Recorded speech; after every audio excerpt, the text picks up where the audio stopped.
Hello students, आज हम लोग बायोलॉजी पढ़ने जा रहे हैं, डाइवर्सिटी लिविंग वर्ल्ड।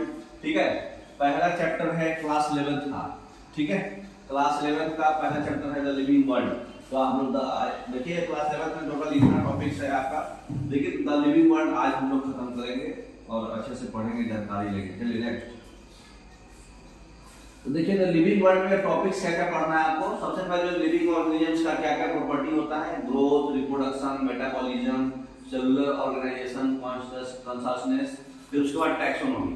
टैक्सोनॉमी में टैक्सोनॉमी सिस्टमैटिक्स, फिर टैक्सोनॉमी का बेसिक प्रोसेस जिसमें कि कैरेक्टराइजेशन पढ़ना है, आइडेंटिफिकेशन पढ़ना है, उसका क्लासिफिकेशन पढ़ना है, फिर नोमेनक्लेचर पढ़ना है, फिर रूल्स ऑफ नोमेनक्लेचर क्या क्या रूल्स है, फिर टैक्सोनॉमी का कैटेगरीज है टोटल, मतलब हेल्थ टैक्सोनॉमी एड्स, मतलब कैसे कैसे हम लोग जो क्या क्या हेल्थ लेकर के टैक्सोनॉमी को कैटेगराइज करते हैं।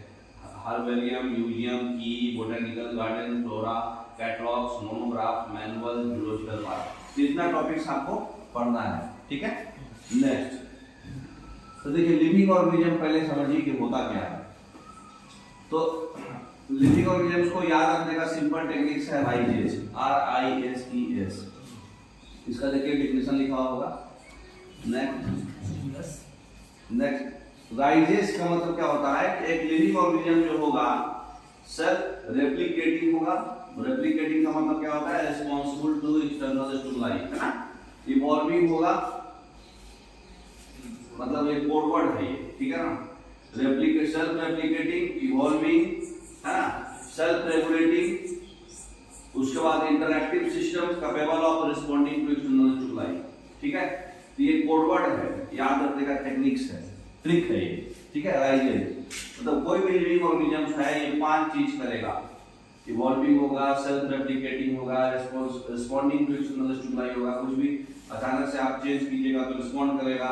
इंटरैक्टिव सिस्टम होगा उसका, सेल्फ रेगुलेट होगा, इवॉल्व होगा, सेल्फ रेप्लिकेट करेगा। तो इसको बोलते हैं लिविंग ऑर्गेनिज्म। ठीक है, ये 5 चीज होता है, याद रखिएगा।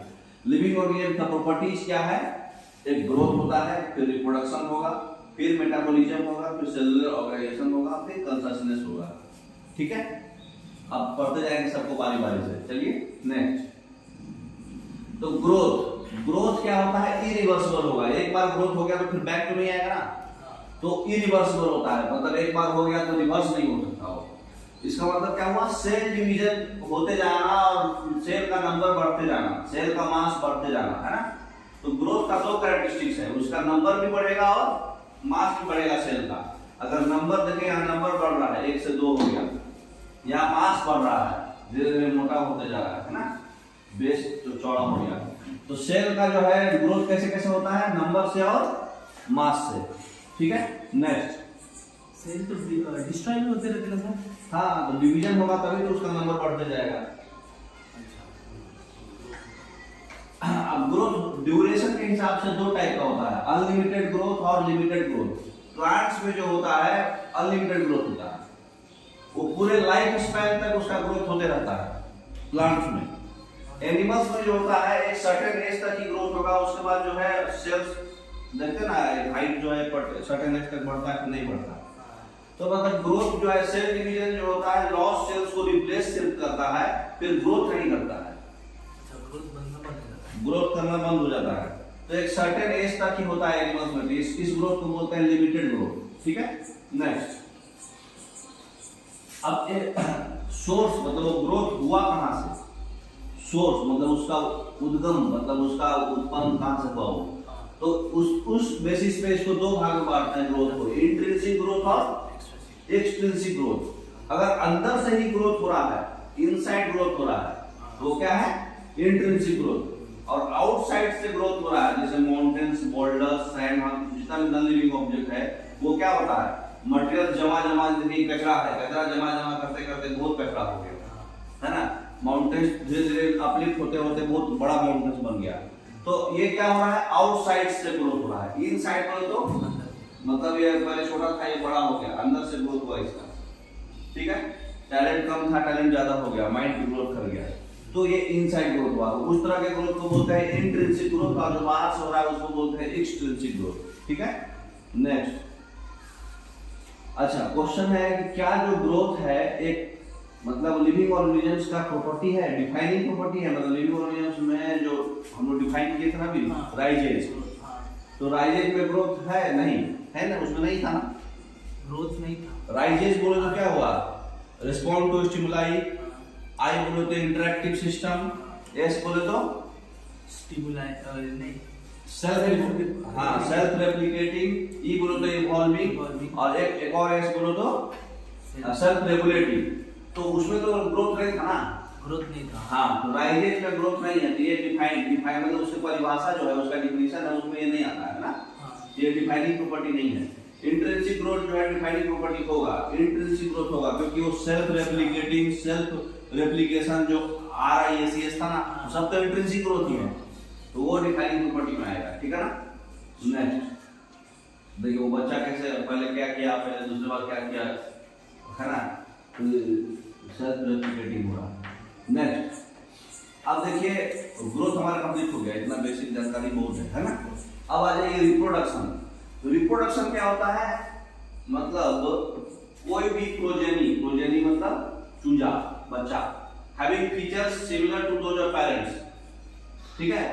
रिप्रोडक्शन का मतलब क्या होता है कि एक नया चीज को जन्म दिए हम, जिसका जो फीचर्स है वो पेरेंट्स की तरह सेम है, ठीक है। और मीडियम दो तरीके से रिप्रोड्यूस कर सकते हैं, एसेक्सुअली और सेक्सुअली। एसेक्सुअली मतलब कि जिसमें पेरेंट्स सिंगल होंगे, और सेक्सुअली मतलब डबल पेरेंट्स लगेगा, ठीक है, मेल और फीमेल। तो जो प्लांट्स है वो एसेक्सुअल रिप्रोडक्शन करता है, और जो एनिमल्स है वो सेक्सुअल रिप्रोडक्शन करता है।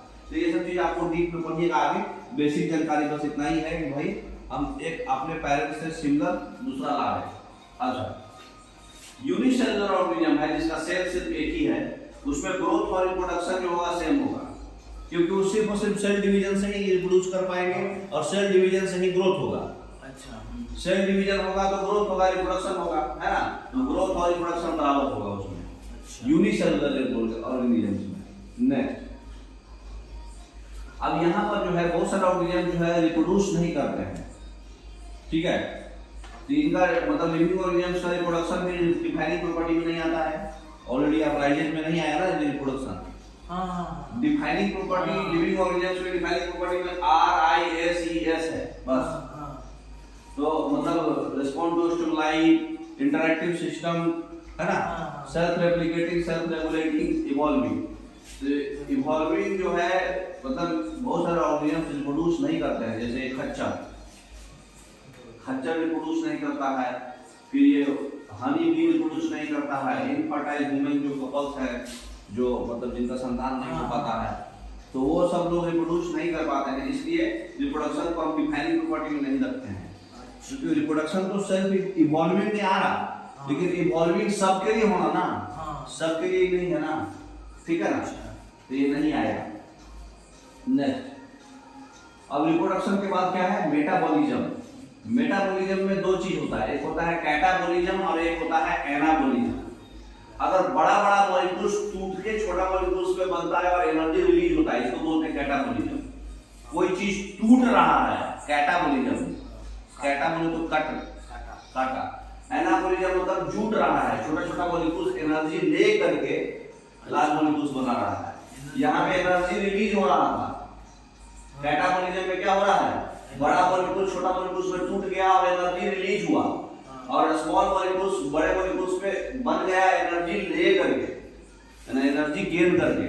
तो एनर्जी गेन करके अगर छोटा मॉलिक्यूल्स बड़ा मॉलिक्यूल्स बनता है तो उसको बोलते हैं एनाबॉलिज्म।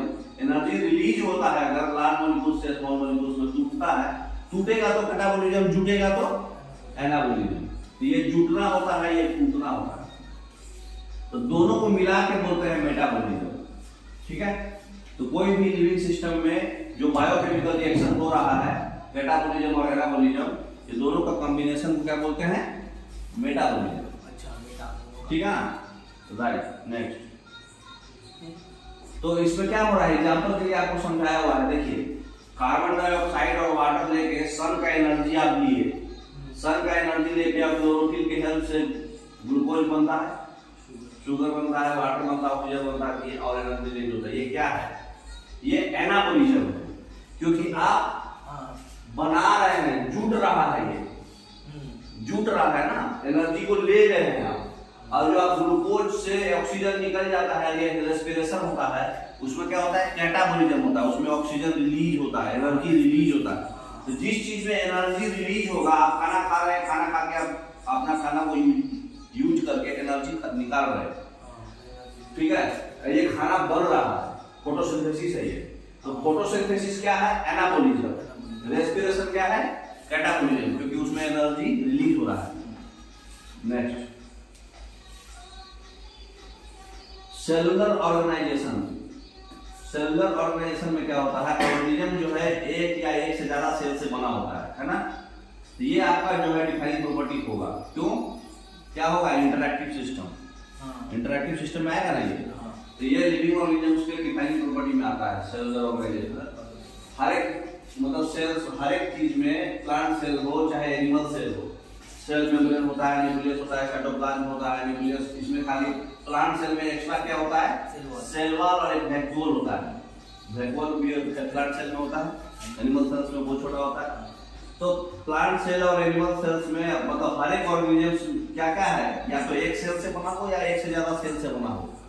ये इवॉल्व हो रहा है और इंटरैक्टिव हो रहा है, इसे लिविंग ऑर्गेनिज्म में डिफाइनिंग प्रॉपर्टी में आएगा। नेक्स्ट, फिर है कंसशनेस, लास्ट टॉपिक। तो इन्वायरमेंट को सेंस करना। कंसशनेस मतलब क्या होता है, आप कॉन्शियस हैं, दारू पी लिए अनकॉन्शियस हो गए, सेंस नहीं कर पा रहे हैं, तो सेंस कर पा रहे।